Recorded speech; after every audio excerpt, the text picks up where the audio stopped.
Welcome back to a second series. This is Call The Midwife. I'm Becky. I'm Alex. Hi, I'm Jen.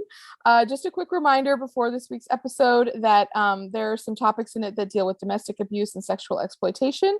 So if those are things you're not able to listen to us discuss this week, please feel free to come back next time. Also, something new for our listeners, if you would like to get in touch with us, we have an email address. The email address is recallthemidwife@gmail.com. That's recallthemidwife@gmail.com. We'll put it in our show notes.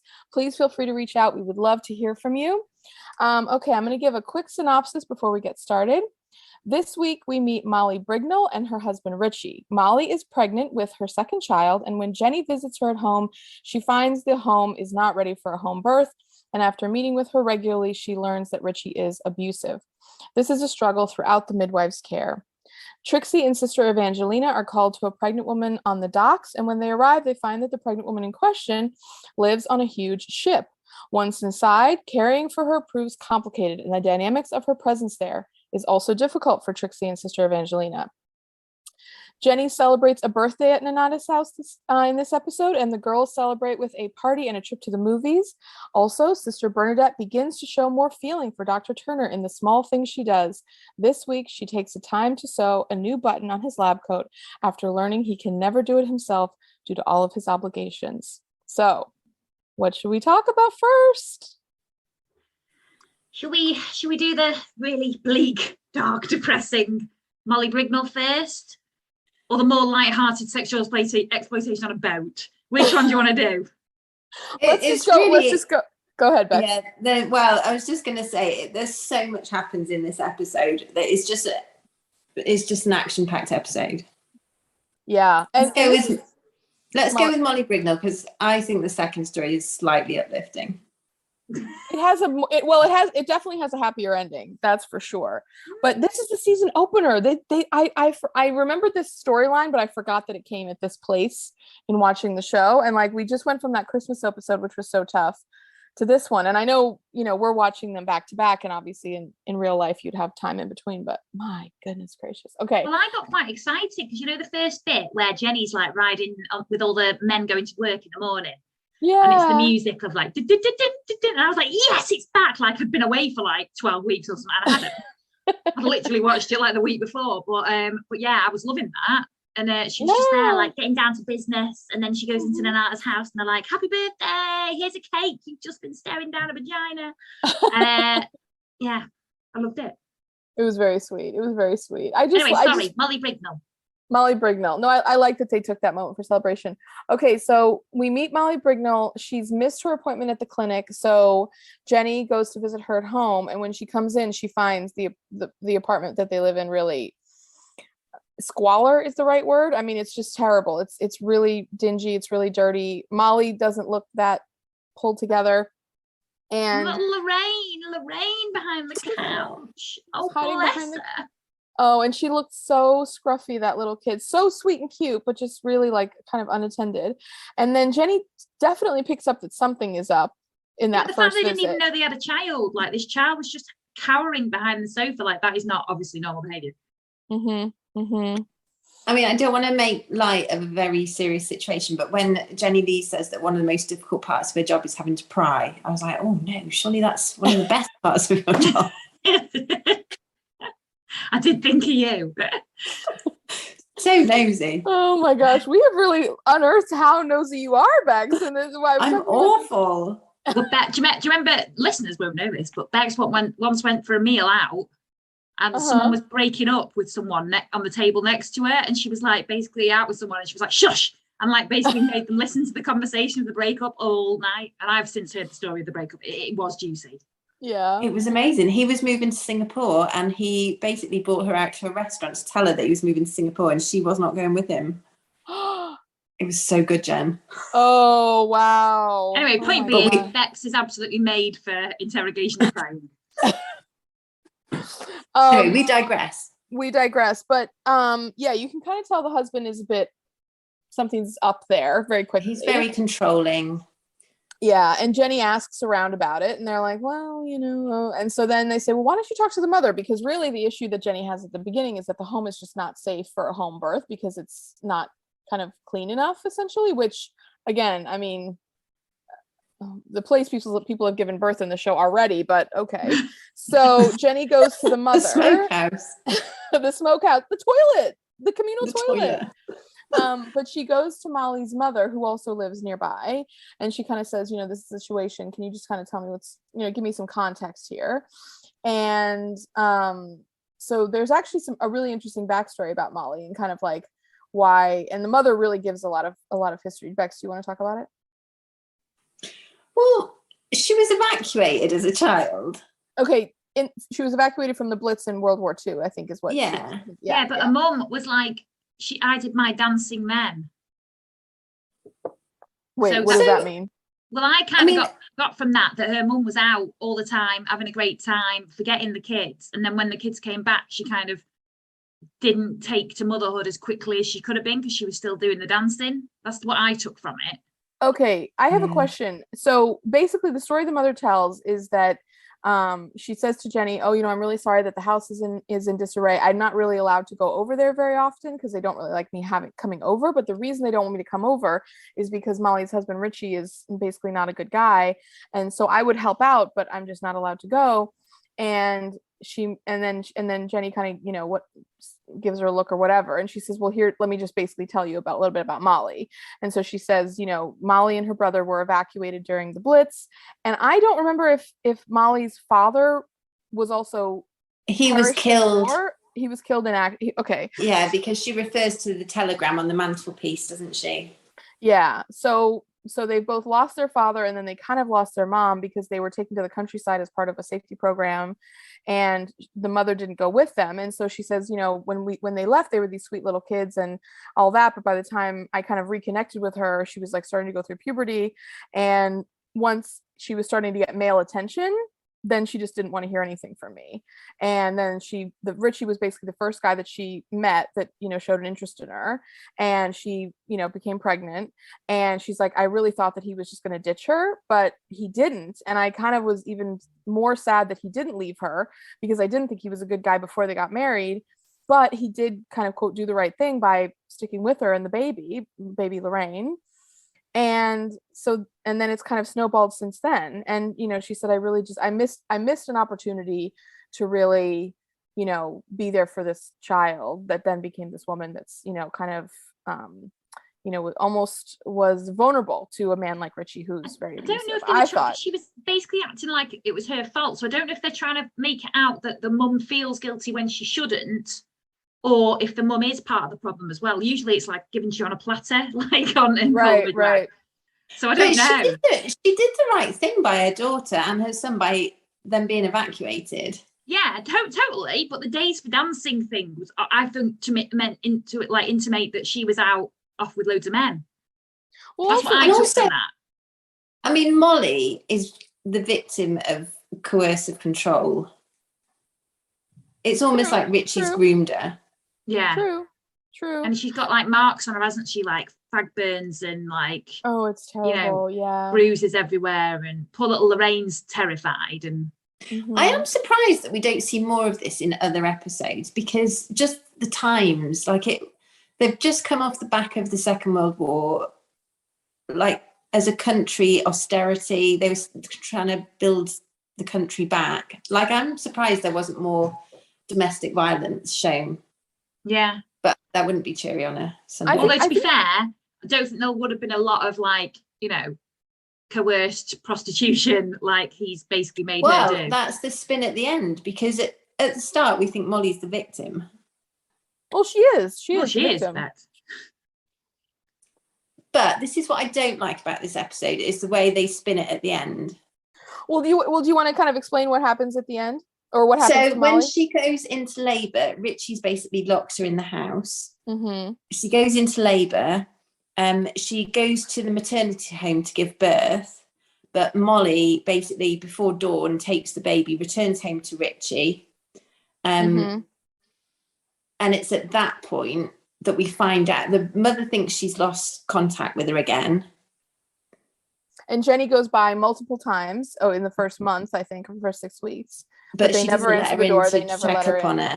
And then we discovered that she's been dosing the children up, and then she's been going out in the middle of the night with Richie, at Richie's direction. Richie, and he's basically prostituting her. Yeah, but I think that's all under his control still. I still think she's the victim. Like, I don't think they're trying to portray that she's not. No, but I didn't like that it ended up so that there's a house fire and the children are basically taken away from Richie and Molly and custody is given to the mother. Molly's mother. And it's Molly's mother. And it's kind of like her second chance. Right. Well, that's kind of how they say that, you know, like, oh, Molly's mother is going to get another opportunity to raise a son and a daughter. And this time she's hopefully going to do, quote, a better job. Again, I mean, there's no way to, you know, completely evaluate that. But, you know, she feels that this is her opportunity to kind of give these two children a really good upbringing that maybe she also didn't really get to give her own children when they were being, you know, coming through. I think, you know, to your point, Al, what's really, really tough is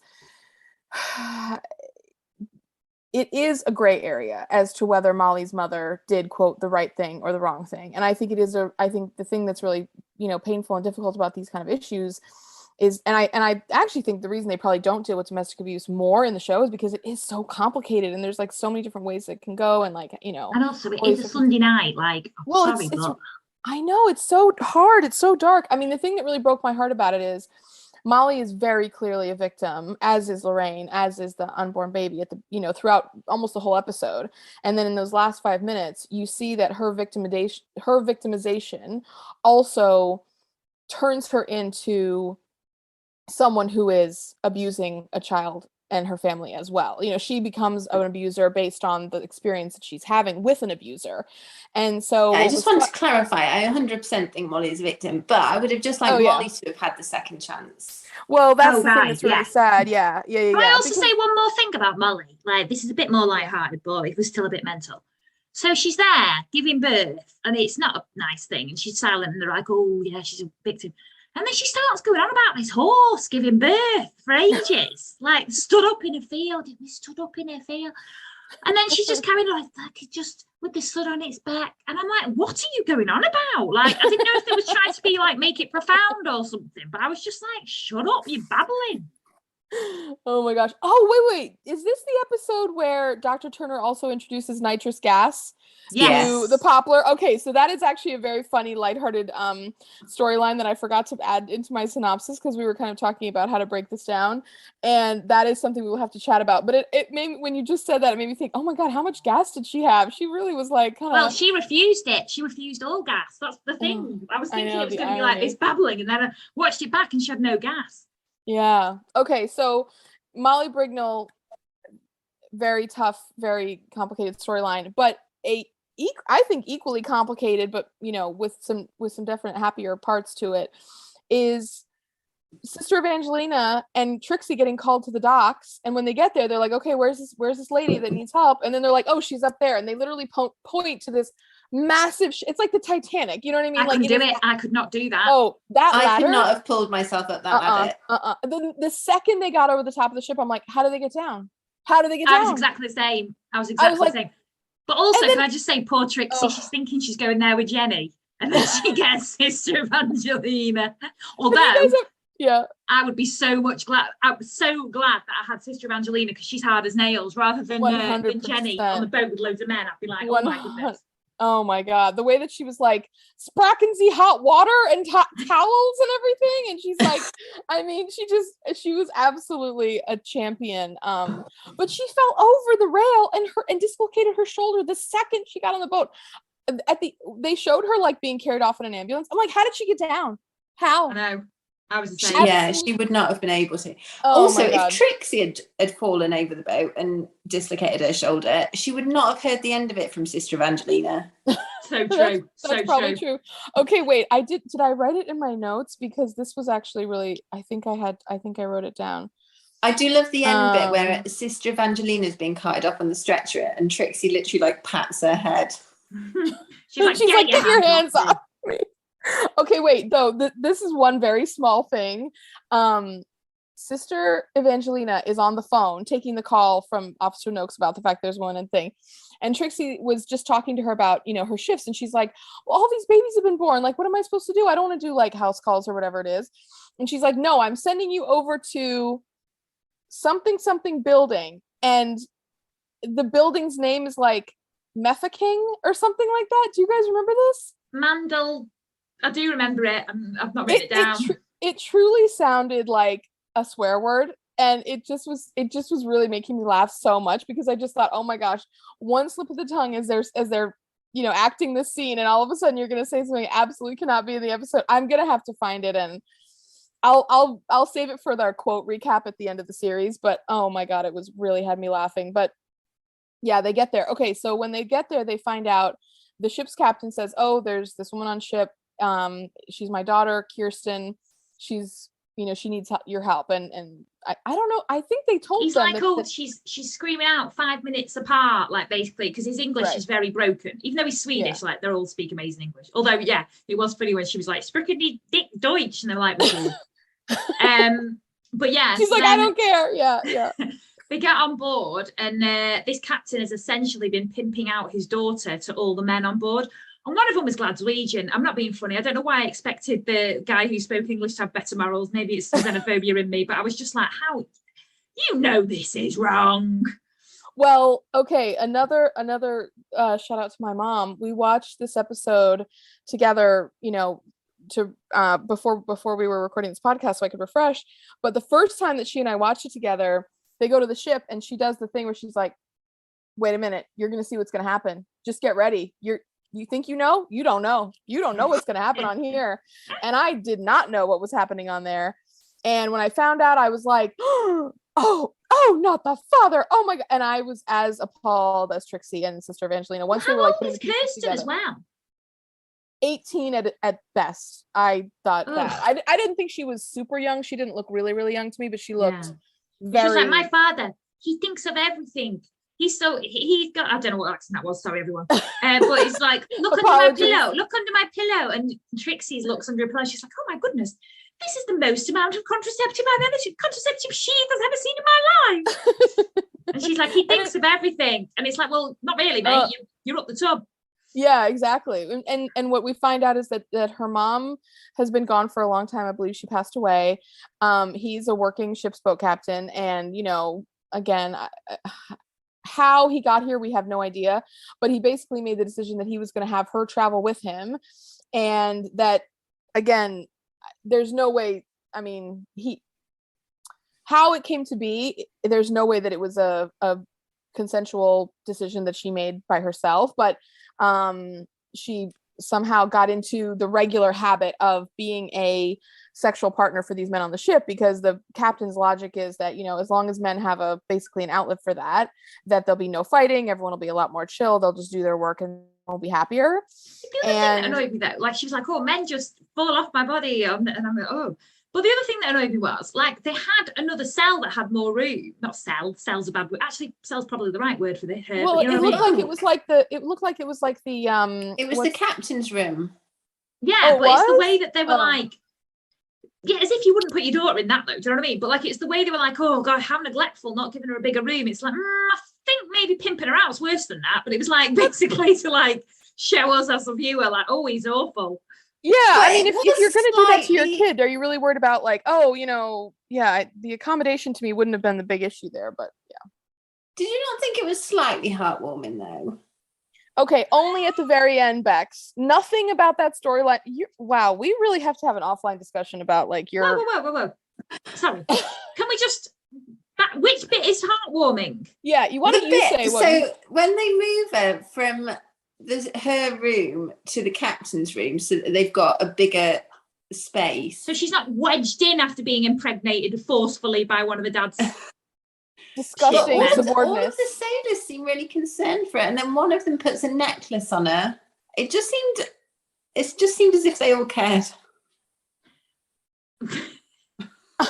Yes, but they cared for a Terry bearable reason. They cared because that's their sex slave. That's all they cared about. I'm gonna say it's a bit sinister, Bex. That's a bit like I did think it was Stockholm syndrome. I did think it was a problematic situation, but I also thought they made it into quite a heartwarming situation. Because you're my friend, Bex, I'm gonna say this: that you find a glimmer of hope in a tragic situation.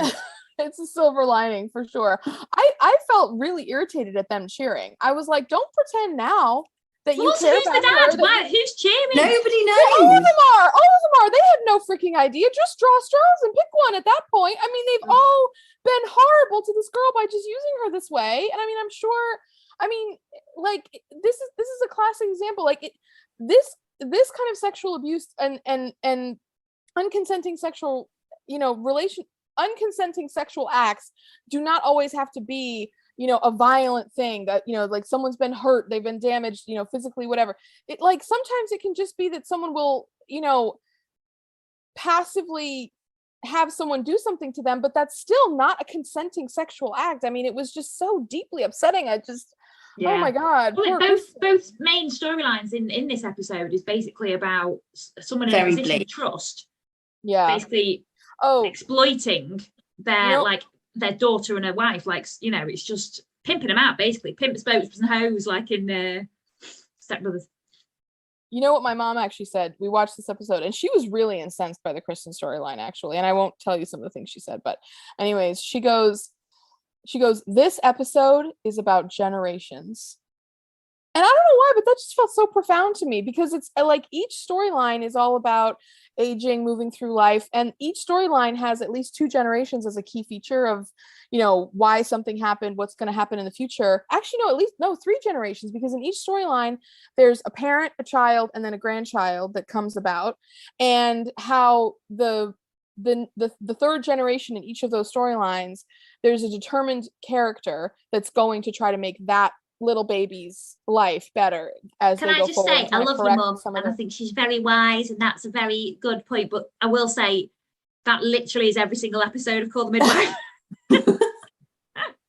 This is about sexual exploitation by someone who you trusted. It is. It's always about generations, in that there's always at least 2, because someone's being born and people are becoming parents. I mean, obviously, yes.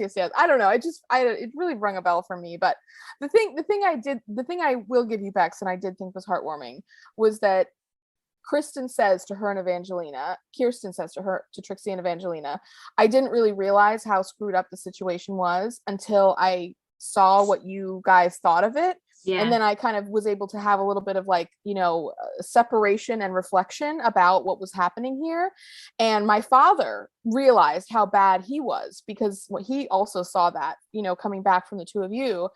And so it really changed everything. And she said, now that I have this little baby, I can't remember if the baby was named, but she says, I told him, you're going to take me back to Stockholm, and I'm going to raise this little girl, and I'm not going to be on the ship anymore. I'm not doing this anymore. And it was, to me, it was a much sweeter ending and a happier ending for Kirsten than it was for Molly. And I was glad to see it, even though I think they were both very, very sad. Well, I think they did that on purpose, the duality of it, like they're both exploited, and to show the 2 kind of ways it can go. It can be, some rehabilitation for people and realize it and get out of it, or it can, go the way Molly went. One of the mothers was able to become, a better, healthier person through her own effort, and the other mother was unfortunately not able to do that. And there's no judgment on Molly, but, just to say, yeah. They did take 2 really bleak storylines and turn them into heartwarming outcomes. Right, shall we talk about the gas and air? Oh yes, that was great. That was Miles. I love the mom who they were demoing it, and Chummy was the kind of quote test patient for it, and they were kind of explaining what nitrous oxide was, and there's this suitcase basically. Oh, and actually, so there's a suitcase where the nitrous oxide is kept, and that's a portable unit that they're going to carry in ambulances that will be transporting you to the maternity ward, and then when you get to the maternity ward, you get to use the nitrous oxide there. But all the women side note, Sister Evangelina is dead against it. Yes, Carry on. exactly. And the mothers who are standing there in the clinic, like watching this demonstration, are like, well, it looks amazing. I want to use this, but I want you to bring it to my house. And they're like, well, no, we're not really doing that. And they're like, okay. And so anyway, so this one mom then was giving birth, and she was like, oh, my baby's there. It's so hard for them to come out. You know, it's really painful. She's like, I had it. And then she says, I want the nitrous oxide. And they're like, no. We're not going to call Dr. Turner for that. And she literally grabs Chummy by the throat of her gown, and she's like, you get Dr. Turner around here right now. And so Dr. Turner's been quite hapless. They're like, you can transport this in the back of your car. And he's like, oh, I suppose I could. But it was funny because then he came out for that, and she was loving it. Like, it totally changed everything. She had a really easy birth. It was wonderful. But then after that, you start seeing him like almost like in a comedy sketch where like he's just running across town, like just swinging out of his car, like grabbing the suitcase, like clopping up the stairs and everything. Like literally he's sweating. He's checking his watch. He's missing all of his appointments. It was so funny. Well, and also Sister Evangelina at the end having it because obviously she'd done her shoulder. And she'd had the brandy that she necked on the boat, and then I don't know how she got down, but he jumped in, I don't bloody know. But anyway, they got her on this ambulance, and she's there after being so dead against it, and then started having the gas and air. Yeah. Well, so you have had gas and air? Huh? Have you had gas and air for anything? I was knocked out, I believe that way when I had 4 wisdom teeth taken out all at once. It was great. It was a wonderful experience. I had it while I was giving birth, and it just made me feel really sick. I just had to stop. I had like 2 sucks of it. My husband had loads of it. He was loving it. He had literally so much. I had 0. Wait, so he just kind of like when you passed off the mouthpiece, he just started breathing it in just to kind of like chill out? Was just like not looking, and he was like, oh, it's good this. Well, listen, as long as it was calming down one person in the room, you know what I mean? Well, yeah, definitely. You might as well have taken advantage of it. Also, can we talk about the cinema when they all went out for Jenny's birthday? They went to the cinema, and the smoke in the cinema. Oh my God, terrible. Well, also, you know what made me laugh is when they're all sitting there in a row together eating like popcorn and stuff, and Jenny is saying something about like how like, you know, we all thought about men like a good amount, like what they could do to us, how they could hurt us, how we loved them, how we hated them, you know, something like that. And then you see the camera panning across each one of them, and it gets to Trixie, and then all of a sudden her eyes like turn to the side, and she's like looking at this guy who's sitting next to her, kind of like, you know, maybe. And then they literally pan over to this man, and I apologize to this man, but I'm telling you, this man looked like a thumb. I mean, it was really like a I just couldn't. I was like, if you're gonna have a guy in that, I was like, can I just say, for if he's listening so and he was young, I did not agree. I just thought he looked like a normal man, and I think, you know, let's calm it down. Bex, do you think he looked like a thumb? No comment. Oh, see? 2 out of 3. He wasn't unattractive, but he just wasn't, I don't know. I was like, really? That's the guy that you're going to make her give like this kind of like side eye, like, oh, maybe I should, you know, like whatever. I don't know. I just thought it was really funny. Okay. You know what else as well, when Peter was like, oh, have a good time. You just have a good time. I thought, again, just doing what we want him to do. Just doing what she wants with Chummy. You know what? He's supportive. Okay. Also, Sister Bernadette's new glasses. Yes, fit. And then wasn't it interesting how she was like when they were all talking about Dr. Turner at the dinner table, and you know, one of the nurses was saying, oh yeah, I heard Dr. Turner say like he's not making his appointments because of this nitrous oxide and everything. And then the other was like, oh, and he can't even get home to make dinner for Timmy. And then the other one was like, the man barely has time for a hot meal himself. And like, it was so sad. I even saw one of his lab coat buttons was popping off because he never had time to re-sew it and everything. And she's like, speak more respectfully of the doctor, please. Pass the cake. She says, I'll thank you to pass the malt loaf. And everyone was just like, okay, slow your roll. Why are you like so hopped up on Dr. Turner right now? But then in a quiet moment, after he hangs up his coat, she sneaks in and sews that button on. Now, can I just say as well, for future episodes, her sewing is quite a common theme about showing her love. Oh, okay. I hadn't thought about that. Oh, I hadn't picked up on that. Oh God, why do I pick up on these weird things? Well, Alex, all of the two of us have watched the show multiple times. You've literally watched 100 times at least every single episode. True fact. Not that I'm weird. Thanks. Listen, you know, during COVID, we all had a lot of time to fill, so you know. Yeah. But at least we didn't do a Richie Brignall. Anyway, so. So I think we now are really seeing like some firm tracks being planted in the whole Sister Bernadette, Dr. Turner, you know. We need a like name that. for him. Oh, what's a good couple name for them? Turnadette. Is that rubbish? Or Burner. Burner. I'm thinking burner, like a slow burner. I'm thinking like burn and from Turner, but I think Burner just sounds weird. I think Turnadette sounds better. Oh, it could be like, what's his name again? Oh my god, Patrick and Sheila. She-Trick. No, it was rubbish. Patler. Oh, they're rubbish. We'll have to think about this. Yeah. And if anyone has any suggestions, please feel free to let us know. Oh yes, email us. Send us a message on Facebook. Put a message on our Facebook page. Tweet us. Also, right, let's do our heroes and zeros of the week, ladies. Bex, you can go first. Bex goes first. 0, sexual exploitation. Yep. Even though it was heartwarming. Except when it's heartwarming. Regardless of how heartwarming an outcome may be, it's still terrible. I think that's what you mean to say. And then my hero.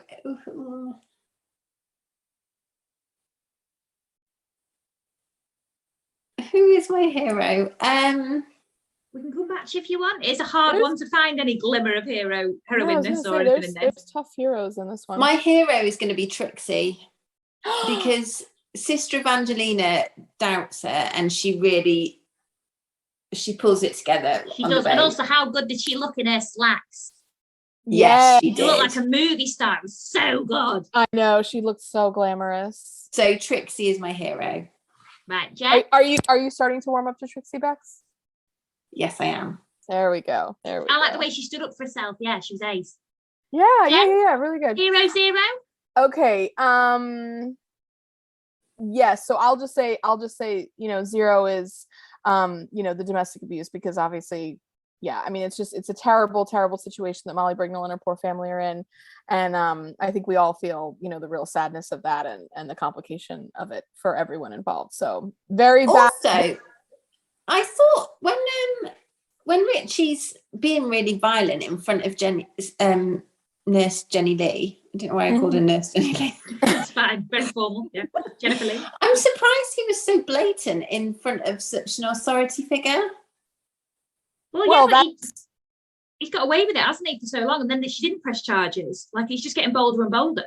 Like, he's literally pimping her out. Like, well, and to the point of my 0, there are no protections for Molly Brignall and her children in that situation. And even Sister Julian says, like, if we have to push this situation by pressing charges if by Jenny pressing charges against Richie, then that's going to interfere with our care of Molly and it's going to push her away. And so we have to prioritize the patient over everything. And I really think Sister Julian was choking on her words because she didn't want to have to do that, but there was absolutely no other choice.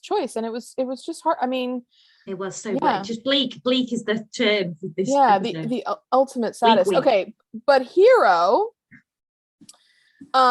yes, I think Trixie definitely, and I'll just add a detail to my hero about that. And I'm really loving actually seeing these things in the show. And they had one of these in last season too. But when Trixie brings Kirsten the big box of British condoms, and she says, "Courtesy of the NHS," and I loved it because now I obviously didn't want Kirsten to continue in that pattern, and she wasn't going to because she was going to quit.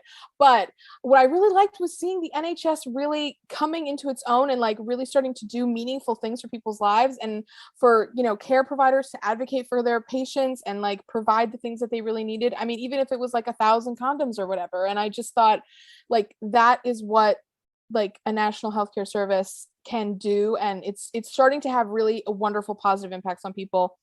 Love it. Hero. Love national healthcare. Amen. And I think we take it for granted a bit. This is a good reminder. We're so used to it. I love it. Right, hero and zero. Zero for me, Richie Brignall. It nearly was the captain because that was his daughter. To be fair, I can have a joint zero. The captain and Richie Brignall, the abusers. Yeah. Two horrible men. And my hero of the week is the nitrous oxide. It was between nitrous oxide and the slacks. But, you know, to give pain relief to that many women, spot on nitrous, laughing gas, whatever you are, well done, gas and air, because you have saved a lot. You made me feel sick, but that's just one person. You have helped millions of women. So well done, you.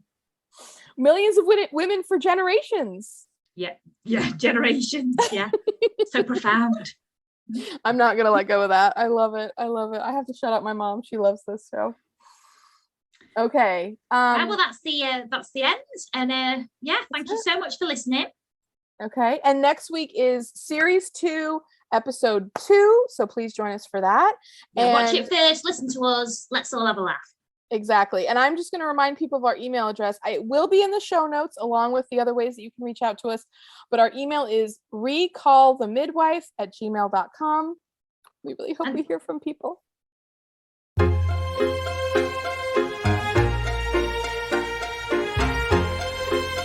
Thank you to everyone for the support so far and for listening. We love you. We love making this. And we love hearing that people are and seeing that people are listening to it.